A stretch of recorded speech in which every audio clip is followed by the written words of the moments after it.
안녕하세요. 각종 의학 정보를 쉽고 임팩트 있게 설명드리고자 영상을 찍게 된 한사랑병원 가정의학과 전문의 이영수라고 합니다. 끝날 것만 같던 코로나가 올해 절반이 지난 지금까지도 사그러들지 않고 있습니다.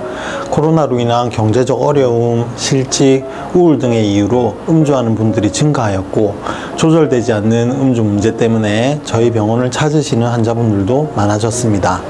병원을 방문하시는 환자분들 대부분이 술로 인해 지방간, 지방간염, 심할 경우 간경화 등의 간질환을 앓고 계십니다. 오늘은 그 중에서 지방간에 대해 쉽고 간략하게 몇 가지 포인트를 여러분에게 안내 드리려고 합니다. 정상적인 간에는 지방이 5% 정도 있는데 지방을 과도하게 섭취하거나 간 내에서 지방이 많이 만들어지거나 배출이 잘 안 돼서 간세포 내에 지방이 과도하게 축적될 때 이 모두를 지방간이라고 합니다. 지방간은 굉장히 흔한 질병이고 이 때문에 지방간이라 하면 대수롭지 않게 여기는 경우가 많습니다.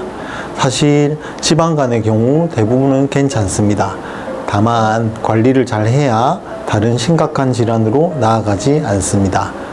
지방간은 관리를 잘하면 금세 또 좋아질 수 있지만 관리를 잘 못해서 데미지가 반복되고 또 반복된다면 결국에는 지방간염, 간경화, 심하게는 간암 등으로 돌아가실 수도 있습니다. 지방간은 크게 알코올성 지방간과 비알코올성 지방간으로 나뉩니다.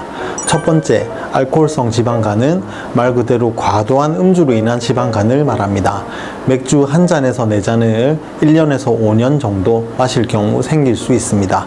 그래서 알코올 중독 진단을 받은 대부분의 환자분들이 지방간을 앓고 계실 가능성이 큽니다. 두 번째, 비알코올성 지방간은 술을 그다지 마시지 않는데도 생긴 지방간을 말합니다. 주로 비만, 당뇨병, 고지혈증 등이 주된 원인입니다. 지방간은 무증상인 경우가 대부분입니다. 다만 다른 여러 가지 간질환과 마찬가지로 피로나 허약감, 입맛이 없는 등의 증상이 나타날 수 있으며 아주 가끔은 오른쪽 윗배 불편감이 있는 경우도 있습니다. 진단은 두 가지 검사로 가능한데요. 첫 번째, 간 기능을 보기 위한 혈액 검사, 두 번째, 상복부 초음파입니다. 만약 초음파에서 이상 소견이 의심될 경우에는 CT나 MRI를 찍기도 합니다. 술을 계속 마시거나 살이 많이 찌면 지방간이 심해지거나 간염, 간경화가 올 수도 있으므로 정기적인 검사가 꼭 필요합니다. 술로 인한 지방간이 생겼을 경우에 금주가 필수 포인트입니다. 간은 재생 능력이 좋으므로 술로 인한 지속적인 공격에서 해방된다면 다시 예전처럼 건강한 간, 쌩쌩한 간으로 돌아갈 수 있습니다. 금주를 유지하고 술 때문에 부족해진 영양분을 식사나 비타민 수액을 통해서 적극적으로 보충해야 합니다. 하지만 금주가 결코 말처럼 쉽지는 않기에 술 생각이 덜 나게 하는 약을 처방받거나 저희 병원과 같은 중독 전문 병원에서 심리치료, 상담치료, 또 단주를 위한 여러 가지 교육을 제공받는 것도 하나의 좋은 방법이 될 수 있습니다. 비만이 원인인 경우에 체중 감소가 포인트입니다. 지방간의 치료에는 약물 치료보다는 식이 관리와 운동을 통한 체중 감량이 더 효과적입니다. 현재 체중의 10% 정도를 3 내지 6개월 정도로 해서 서서히 줄여나가야 합니다. 첫 번째로 체중을 줄이기 위해서는 식이 관리에 제일 신경을 써야 하는데요. 식사를 거르지 말고 세 끼를 챙겨 먹되 각 끼니의 양을 줄여야 합니다. 특히 아침은 하루 종일의 에너지원으로 쓰이지만 저녁 식사는 에너지원으로 미처 다 쓰이지 못하고 체내에 남을 수 있습니다. 그러므로 가급적이면 아침을 챙겨 먹고 저녁에 과식하는 것과 야식을 피해야 합니다. 또한 당 성분이 포함된 음료수보다는 물을 수시로 마시는 게 좋습니다. 두 번째로 운동 또한 핵심입니다. 운동을 함으로써 체중 감량도 되고 심신도 건강하고 활력도 되찾을 수 있습니다.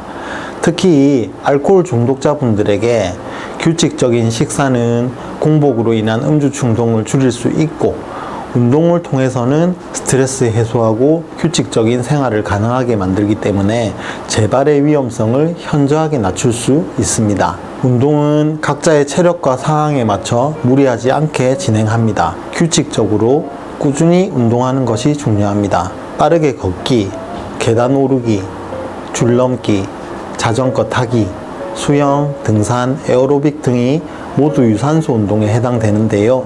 그 중에서 본인이 하고 싶은 종목을 정해서 일주일에 최소 3번 이상, 1회당 30분 이상씩 진행하면 되겠습니다.